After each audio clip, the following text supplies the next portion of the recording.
Hola gente, ¿qué tal? ¿Cómo andan? Bueno, en respuesta a la historia que subió y que subimos hoy, en función de hablar un poquito sobre el distribuidor, acá tenemos un distribuidor que es el de mi Gol, ¿sí? Del auto que estamos esperando el famoso motor para poder enchavetar y hablar un poquito del proceso de enchavetado y las posibles fallas que podemos llegar a encontrar.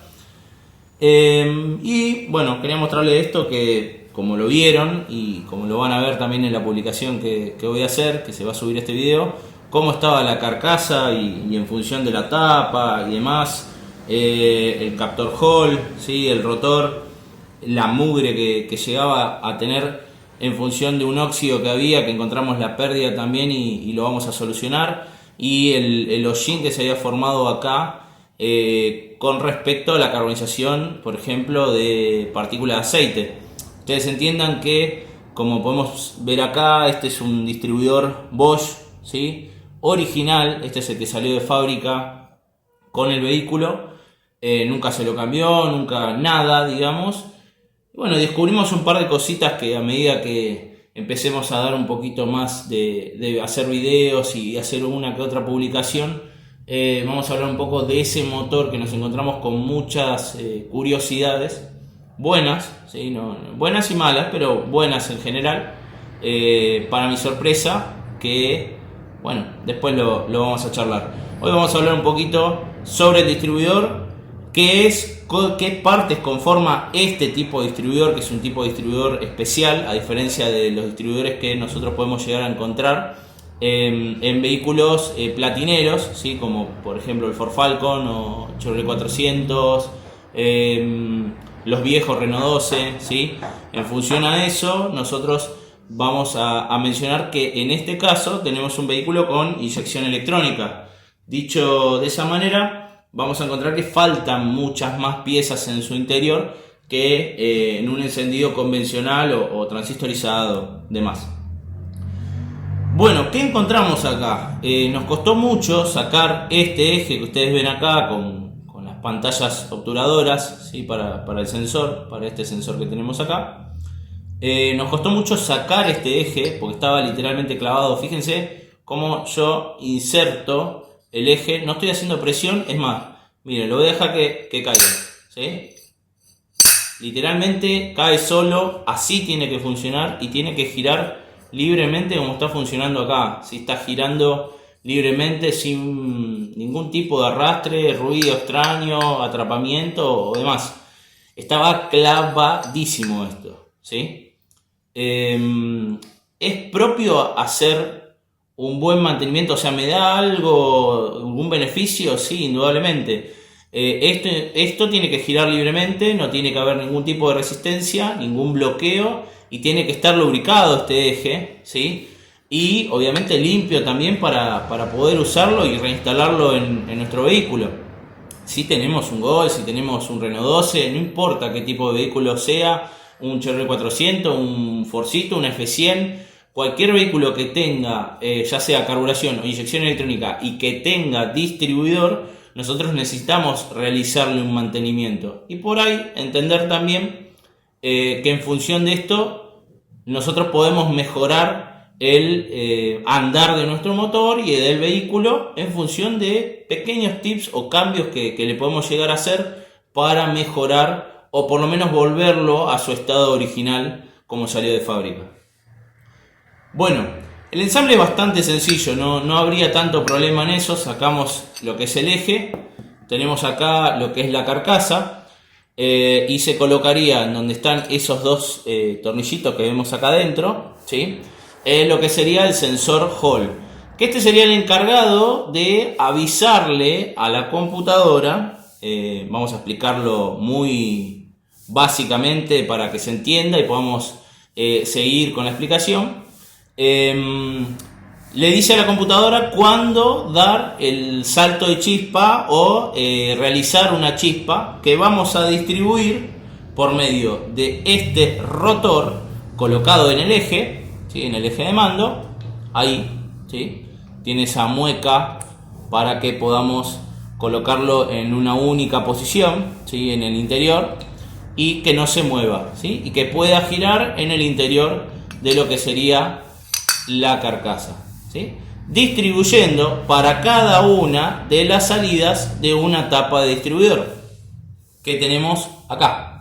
Cada una de estas salidas, ¿sí? Que tenemos acá estas 4, y en el centro tenemos la que vendría de la bobina, la alta tensión de la bobina, va a distribuir por medio de este contacto central hacia el rotor, ¿sí? Y del rotor distribuirlo para cada una de los contactos de cobre que tenemos en el interior de la tapa.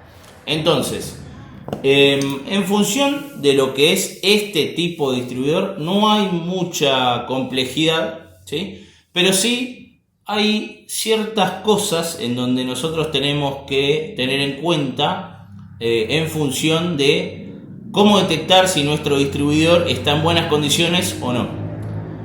Una de las formas que tenemos que hacer para detectar si nuestro distribuidor está en óptimas condiciones es verificar el movimiento que nosotros tengamos en este sentido o en este sentido del eje, ¿sí? Como vemos, ¿sí? o pueden observar, no hay casi movimiento, no hay nada, ¿sí? O sea, tiene una holgura propia y no tiene que tener mucho juego, ¿sí? En el interior. ¿Quién me entrega ese juego? El juego o huelgo que hay entre el eje y estos bujecitos de bronce, ¿sí? O cobre que podemos encontrar acá y acá. Son exactamente los mismos bujes que se pueden llegar a encontrar en un motor de arranque. Entonces, esto se cambia si se necesita cambiar. Si no se necesita cambiar, como es en este caso, que tenemos una muy buena acople, por así decirlo, del eje, ¿sí? Con respecto a los bujes, está muy bien centrado, no habría problema. ¿Cómo detecto yo si tuviese problema sin desarmar el eje y demás? Porque hay distribuidores que sí tienen otros sistemas un poco más complicados. El tema está acá, está en los contactos que yo tengo en el interior de la tapa, en cada uno de esos. Si yo denoto, ¿sí? Rayas profundas sobre esos contactos, indudablemente lo que me está indicando es que esto se está moviendo para un lado o para el otro y va raspando cada una de las secciones que van a ir como salidas para cada una de las salidas que va a ir para cada bujía. Entonces, repitamos, nosotros tenemos que tener, viendo esto, tener el cuidado de observar si está rayado o no dicha tapa. Dicha tapa a nosotros nos va a dar va a ser una cierta guía de lo que es en función del comportamiento, ¿sí? De toda la estructura del distribuidor. Como estoy corroborándolo yo ahora, lo desarmamos y todo, no tiene movimiento, no vamos a encontrar, yo ahora en la publicación voy a mandar fotos de esto, no vamos a encontrar grandes rayaduras, pero sí vamos a encontrar el uso cotidiano de lo que sería, ya pasó su vida útil, y obviamente como estamos esperando un motor que se hizo a nuevo y lo queremos enchavetar, obviamente todo lo que es el sector de encendido se va a cambiar.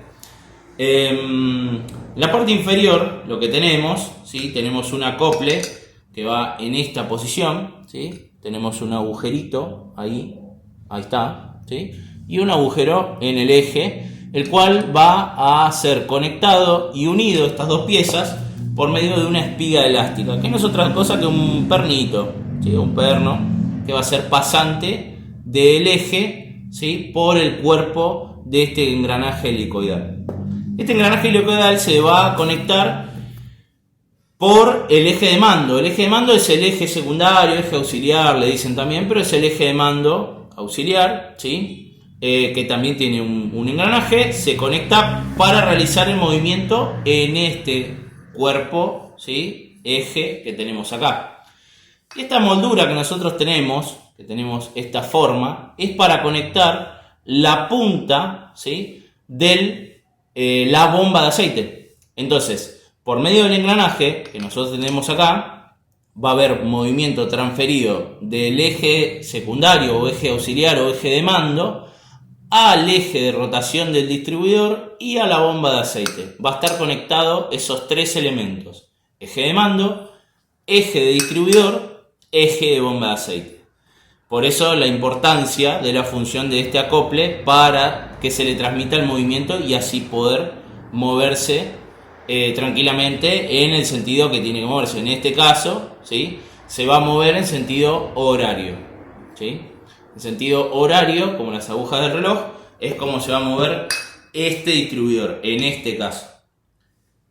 Este sensor que nosotros vemos acá está conformado por varias cosas. Después vamos a ver en más profundidad el funcionamiento y controles de esto.